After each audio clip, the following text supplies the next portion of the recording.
Hello, everyone, and welcome to another edition of the Football Frenzy. I'm Alex Weeble. Brian Burkett will join us in just a minute. A lot of good matchups are on tap. Let's start with the game of the week over at Highland Park. The Running Scots taking on the Topeka High Trojans.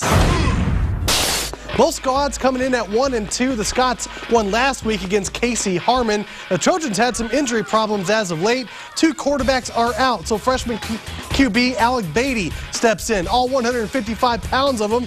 Alec is the son of our own political analyst Bob Beatty. Topeka High using the ground attack. 2 plays and they're in. Eli Weinbrich from 13 yards out, 6-0 Trojans. Highland Park puts together a solid drive to begin the game. Scots going through the air. Javon Fulton to Cameron Clark, then Fulton to O'Shea Clark. Don't worry, Clark Griswold is not in this game for the Scots.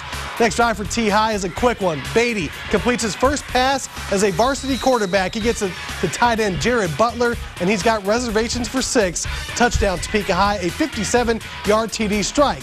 Weinbrich adds another score on the ground as Highland Park makes it a little bit closer, but Trojans win it 53-20. Over at Washburn Rural, Hayden hasn't given up a point in 2 weeks. Junior Blues average 44 points a game. Something's got to give in this one, right? Second quarter, Skylar Curtis can't handle the snap, puts it on the carpet. Cats come up with it. The ball is at the 15-yard line for Grant Arnold and company, and he's rolling out looking for Blaine Wells, but he can't hold on. It's still tied at 7. 4th down for the Cats. They're trying to go through the air this time. Jacob Tetuan looking for it, but can't get the hang of it. Turnover on downs. Rural gets the ball now. Curtis with the toss to Kevin Fitzpatrick. He gets out of the shadow of their own goal post, and that ends the half right there. So Hayden and Washburn Rural were tied at 7. They go to overtime tied at 14. And guess what? The Wildcats prevail on the road 21-14. They move to 3-1 on the year.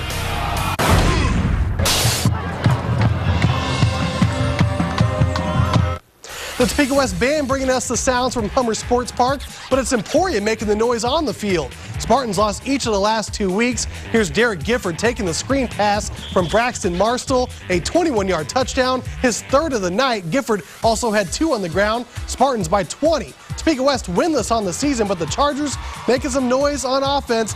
Montoy Perry goes around the outside on the counter play, a solid pickup of 23 yards and a 1st down. However, the drive would stall and Emporia takes advantage. A few plays later, Dylan Jackson finds the end zone from 5 yards out. Spartans put it on cruise control after halftime. Emporia takes it 56-7. As for the out-of-the-town game, Seaman gets trounced by Junction City 50-7. The Blue Jays hold the Vikings to only 2 first downs. Junction City stays perfect while the Vikes fall to 1-3 and host Manhattan next week. Speaking of the Indians, they have trouble with Shawnee Heights but prevail 26-19. So just a touchdown win for Manhattan. The T-Birds will visit Emporia next Friday, hoping to get their first win of the season. Manhattan is still undefeated and travels to Seaman next week. So that takes care of the Centennial League portion of the show. For more on the Mid-East League, here's Canada's first news sports reporter, Brian Burkett. Thank you so very much, Alex. A pair on Highway 24 tonight. First, let's head to St. Mary's as the Bears host the Mustangs of Rock Creek. The Stangs coming in 3-0. The Bears still searching for win number 1. First quarter on the handoff. Logan Miner coughs it up. The Bears' Derek Tyler picks it up and returns it into Stangs territory. On the ensuing drive, Sawan Turrentine takes the carry. He's got the 1st down and more inside the 20. Later, it's Turrentine. He gets it again and picks up 6. Bears strike first blood 6-0. Rock Creek, however, answers. Logan Miner holds on to it this time and picks up a huge chunk of yardage down the far sideline, and he would finish off the drive. The extra point makes it 7-6 road team, and then his teammate KJ Dobbins would add another one later as RC just rolls on through. 62-28 your final.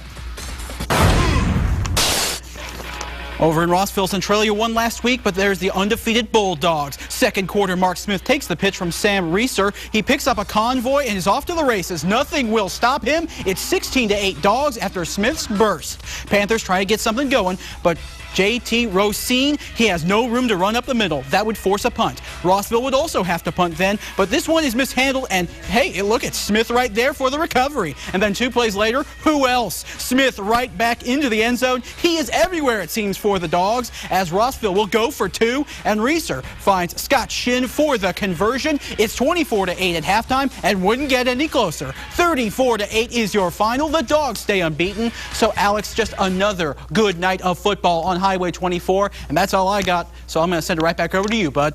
Good work, Brian. And let's not forget about the Silver Lake Eagles. Head coach C.J. Hamilton goes for the state record for all-time victories. He's sitting on 335 as Silver Lake visits Lewisburg, the same team that beat the Eagles last year. However, another heartbreak for the Eagles. They miss multiple field goals for a shot at the victory, including in the final seconds. Lewisburg wins it 14-13. Coach Hamilton stuck on 335 for another week.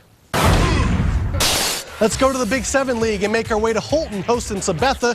3-0 Wildcats in the early going, or 3-0 actually I could say, for Holton as they're taking on the Blue Jays. They're 2-1. That's Jay Morris getting the opening kickoff down inside Sabetha territory. 55 yards in the return. Then later he gets a call which fakes just about everyone out, including the cameraman, but he makes it into the end zone. 15 yards for Morris. That makes it 7-0 Holton. But on the ensuing kickoff, the Blue Jays of Sabetha going upfield. It's Matt Manning who returns it here and gives Sabetha a little bit of breathing room and some life on the 33-yard return, but no points for Sabetha. And Morris, again, gets upended, but there's no stopping the Cats. They pitch a shutout tonight at home. 35-0 is your final from up north. Let's head south on Highway 75. The Royal Valley Panthers hosting Hiawatha. End of the half, Nate Boyer gets the call and fumbles it. Then James Benoit recovers at end of the half. So it's 52-12 Royal Valley. Big time up over Hiawatha. Second half, more D by the Panthers. Barkley Williams is intercepted by Garrett Matthews. He takes that one to the house. 30 yards. It's 59-12 Panthers. Later, Williams with the screen pass. Austin McLean, he fights ahead for the first down. And then Barkley on the option keeps it himself for another 10 yards on Hiawatha's side, but they wouldn't get any points out of it. Royal Valley just too tough at home. 59-18. Royal Valley runs away with the victory. Another Big 7 game, Perry-Lecompton visiting the Chargers of Santa Fe Trail. First quarter, Perry's ball, Jeremy Emmonshoe fires a pass, deflected, but Connor Harden is there to make the nice catch. Later on the screen, Jonathan Denton gets the pass, and he fights his way to the Charger 15-yard line. A nice move right there by the cause. And then Emmonshoe, well, guess what? He's going to decide to keep it himself and the quarterback keeper to make it 7-0 Perry-Lecompton. Now, Trail gets the ball back. Alex Dahl, one of the top passers around the area. His pass, well, it's picked off by Taylor Andrew, and he rumbles his way down inside the 20-yard line. So Perry just dominating right now at Santa Fe Trail, and that's what's going to happen. They're going to win on the road. 48-26 is the final as Perry is victorious. So now it's time for the play of the night, brought to you by GTM Sportswear. Let's head back to Rossville and show you the play of the night. It's a nice run by Mark Smith of the Dogs. He gets some very nice blocking from his teammates and has a lot of green in front of him. Nothing can do about that one. Rossville showing out the speed and wins big against them, trailing 34-8. And that's your play of the game, brought to you by GTM Sportswear. So nice one by Rossville as they are victorious tonight. And that wraps up our high school portion of the Football Frenzy. If you missed any scores or highlights, just visit our website, kansasfirstnews.com. Stick around. Our college football previews are next. Bill Arnold, Hayden High School. I'm Holton coach Brooks Bard. Hey, this is Coach Ramsey of Jackson Heights High School, home of the Cobras. Hey, this is Coach Cope at B&B High School. You're watching the Football Frenzy on Kansas First News.